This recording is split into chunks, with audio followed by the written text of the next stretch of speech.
Ендеше шақырайық студиямызға Бекнұр Хайратұлы.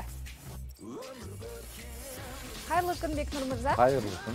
Өзіңізді студиямызда көргенімізге қуаныштымыз. Бірден мына жаққа. Сіз алып келген аппаратты көріп тұрмын. Бөтелкенің суы. Бөтелкенің суы емес, бұл фильтрленген су. Бөтелкеге құйылған. Бірінші айтыңызшы, жалпы фильтр қандай болу керек? Фильтр қазіргі заман талабына сай 5 сатыда суды тазалай алу керек. 5 сатыда. Біз барлығымыз үйренген 3 сатыдағы фильтрден қазір заман дамыды. 5 саты 6 сатыға өттік. Менің үйімде 3 сатылы. 3 сатылы фильтр, енді сол кездегі су, сол кездегі... Мен биыл сатып алдым. Сіз онда ескілеуін алдыңыз. Жақсы, 3 сатылы болса не болады, не дұрыс емес? 3 сатылы, ол грубый очистка дейміз біз. Үлкен қателік, е? Үлкен қателік емес, ол 3 сатыда судың құрамында хлордың иісін өте үлкен зиянды заттарды грубо тазалайды болды. Ары қарай 4-ші, 5-ші сатыда, бізде 4-ші сатыда судың молекулаларын ауыз су ішуге өткізу арқылы және қажет емес заттарды канализацияға айдайды. 4-ші саты сол қызметті артып алады. 5-ші саты иондаймыз.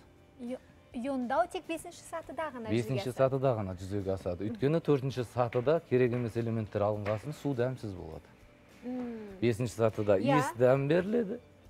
Және де бұрын аталарымыз кесеге күміс тиын салып ішкен екен. Иондау үшін. Осы иондау туралы көпшілік айтады, қазір енді неше түрлі ионизаторлардың саудасы, тіпті бет жууға, шашуға, душқа қойып қояды, жаңағы теріміздің балғындығы үшін. Қажеті қанша, жаңа заманның жаңағы тренд, бұл сән жай ғана қажет емес деп айтып жатады. Осыны түсіндіріп беріңізші, не үшін қажет? Иондау судың құрамында фильтрден өтіп кететін бактериялар болады. Сол бактерияларды өлтіру үшін күміс иондары қолданылады. Және кокос дәмімен су өз дәмін қайта алады. Өйткені 5 сатыдан өткен су адам ішуге ыңғайсыз, дәмсіз болып келеді. Жалпы тағы бір қоғамда тарап кеткен пікір бар. Осы сүзгіден өткен кезде су құрамындағы барлық минералдардан айырылып қалады дейді. Су құрамындағы барлық емес, біраз минералдан айырылады. Неге? Өйткені адамға тек қана минералдар пайдалы болмайды. Артық мөлшерде келгенде де зиян болады. Ол зиянды қалай көреміз? Қарапайым өмірде сіз, мысалы, шайнек қойғанда түбінде қақты көресіз. Ол қақ біздің қажетті минералымыз кальций болып табылады. Ал кальцийді негізі біз керек дейміз. Артық мөлшерде адам ағзасына түскен кезде ол бүйрегіңізге тас болып түсуі мүмкін. Мәселе қайда жатыр? Сол үшін кальцийдің артық болуы адамға пайдасынан зияны көбірек болады. Сонымен Бекнұр, енді су сүзгісін алған кезде 3 сатылысын аламыз ба? Қанша сатылысын аламыз? Мүмкіндігінше 5 сатысын аламыз керек. 4 сатысын алсақ дәмді болмайды. 4 саты деген болмайды. 3, 5, 6 болады. Түсіндім. Жалпы елордада, Астанада фильтр өте танымал. Өйткені су тәтті емес, жалпы. Қарапайым тілмен айтқанда. Басқа аймақтарда, мысалы, мен Қызылордада туып өскен, ол жақта тіпті керек емес сияқты болып көрінеді. Кейбір аймақтарда өте қажет, кейбір аймақтарда бұл неге байланысты? Бұл табиғаттың заңдылығы дейміз. Арал жақтарда тұзды болады су. Алматыда ол таудан су қоймаларында жиналып келетін болғандықтан су тәтті болып көрінеді, бірақ бәрібір де табиғат ауа ластанып жатқандықтан, жерасты сулар араласып жатқандықтан, қазіргі таңда бізге фильтр былай да керек. Жалпы бірақ елорданың суын техникалық су деп айтады ғой негізі. Елорданың суының иісі бар. Және бұл сазды аймақ болғандықтан, өзіне тән құрамында темір көп болғандықтан иіс байқалады. Жақсы. Біз мынау аппарат алып келдіңіз, Біз қазір мына стақанда, мен қателеспесем, 3 сатылы, дұрыс па? 3 сатылы тазалаудан өткен су. Мына бөтелкеде 5 сатылы тазалаудан, фильтрден өткен су. Ендеше екеуін салыстырып көреміз бе? Салыстырып көрейік. Бірінші салыстыратынымыз бұл ТДС аппараты. Бұл аппарат бізге құрамындағы ауыр металдардың қаншалықты көптігін көрсетеді. Ауыр металдар біздің ағзамыз үшін өте зиян, Өте зиян, бір-біріне араласқанда Жақсы. Мынау құрметті көрермен 3 сатылы тазалаудан өткен, фильтрленген су. Ал мынау 5 сатылы тазалаудан, яғни барлық минералдарын сақтаған су. Иондалған су. Екеуін салыстырып көрейік Жақсы. Так, онда мен 3 сатылы фильтр суынан бастаймын. 3 сатылы фильтр суының көрсеткіші құрамында 1 миллилитрге аппаратты камераға көрсетейік. 415 pH деп саналады. 415 Бұл бұл адам ағзасына өте көп қылады. Және бізге қарапайым тілмен түсіндіріңіз. Қарапайым тілмен айтқанда, қазір 471 миллилитрге сіз біздің суды, фильтр суын көрген кезде, өзі анық көрсетеді. Мына қараңыз. Камераға көрсетейік. Камераға 7 көрсетіп тұр. Айырмашылық математикалық тілмен айтқанда 60 есе. 60 есе. Иә, жақсы. Яғни pH-тың 470 болуы, ол біздің ағзамыз үшін. Біздің ағзамызға керегі бар, керек емес бар минералдар артығымен кетіп жатыр. Ал мынау не аппарат? Бұл электролиз аппараты.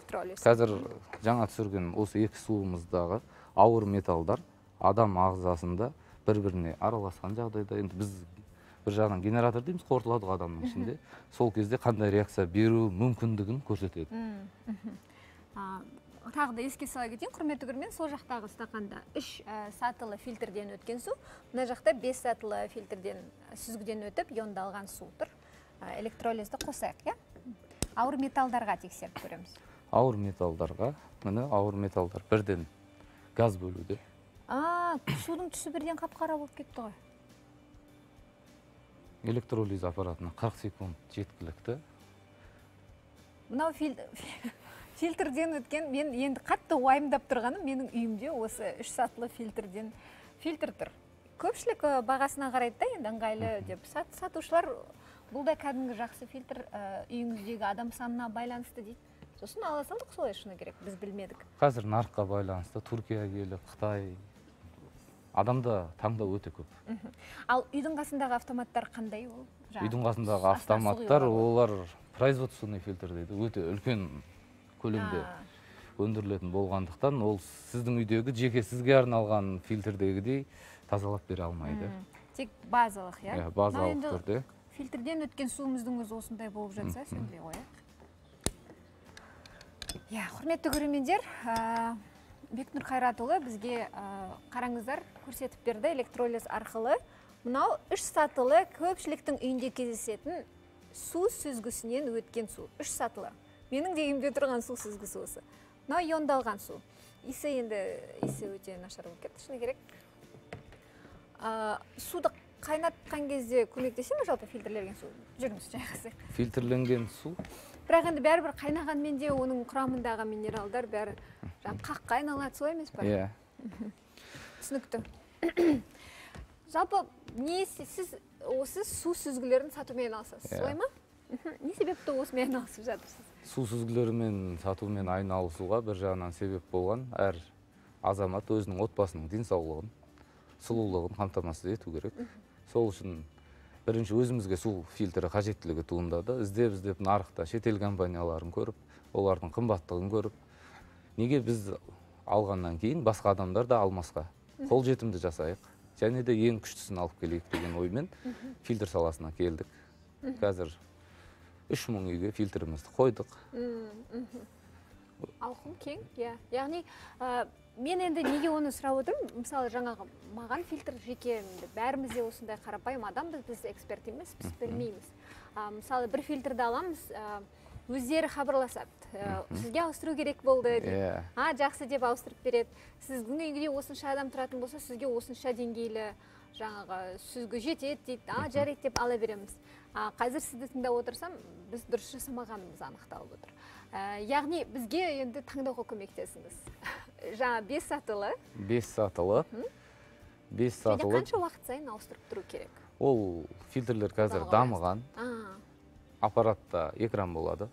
Өзі фильтр деңгейінде ластанған кезде сигнал беру арқылы бірінші сигнал бізге түседі. Біз содан кейін сізге хабарласамыз. Сіздің фильтрдің ауыстыратын уақыты келді. Ол әр үйде әртүрлі. Мысалы, 3-4 адамдық семьяда 5-6 ай қолдануға байланысты. Сіздер яғни осы фильтрлерді ауыстырып тұратын шеберлер бар. Жалпы үлкен штаттық компания ғой, сонда? Үлкен компания. Бізде 5 жыл гарантия нарықта береміз, 15 жыл сервиске гарантия береміз. Ал көшетіндей жағдай болғанда бір рет қана ауыстырып береміз. Қоныс аударған жағдай. Яғни су сүзгісін сату бизнесмен айналысасыз, е? Су сату бизнесмен. айналысамыз. Біздің жалпы студиямызға енді қарапайым халықтың арасынан шыққан осындай әртүрлі саладағы бизнесті айналдырып отырған өзіңіз сияқты азаматтар көп келеді. Көпшілік жаңағы жетістік жолдарымен бөлісіп жатады. Бизнесте сәттіліктің құпиясы неде? Бизнесте сәттіліктің құпиясы адамға қажет нәрсені сата білуде. Қажеттілікті зерттеу керек. Және де адам өз қажетін тапқан кезде, және де дұрыс нәрсені табатын болса, ол кез келген сумманы төлейді. Жалпы қазір не қажет өзі? Нарықты зерттейтін болса? Нарықты зерттегенде біз дамушы мемлекет болғандықтан бізде бірінші ең қатты дамитын құрылыс саласы.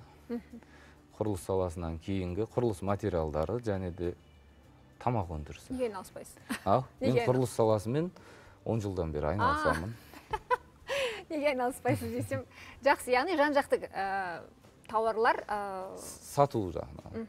Сату және қызмет көрсетумен халықпен жұмыс жасаймыз. Тек қана тұтынушыға. Ең негізгісі бизнесті дамыту үшін саланы зерттеу. Саланы зерттеу. Яғни қажеттіні біле білу. Қажеттіні білу, ойынан шыға білу. Қажеттіні профессионализм дейміз ғой. Өз деңгейінде білу қажет. Аннан жаттап, мұнан жаттап емес. Адам өзісінің маманы болу керек.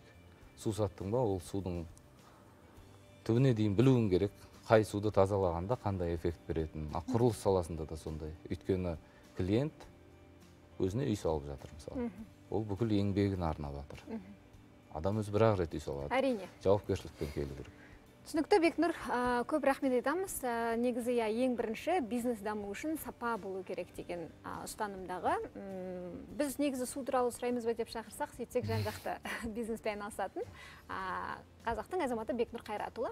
Ал енді ардақты ағайын су сүзгісін таңдайтын кезде мұқият болуға шақырамыз. Не болсын, болса сапалы болсын, не болмасын. Осындай қағидаға келіп тұрмыз. Бүгін үйге барып мен де су сүзгісін ауыстыратын сияқтымын. Алыстамаңыздар ардақты ағайын, біз хабарымызды аздаған үзілістен кейін қайта жалғастырамыз. Бекнұр, рахмет.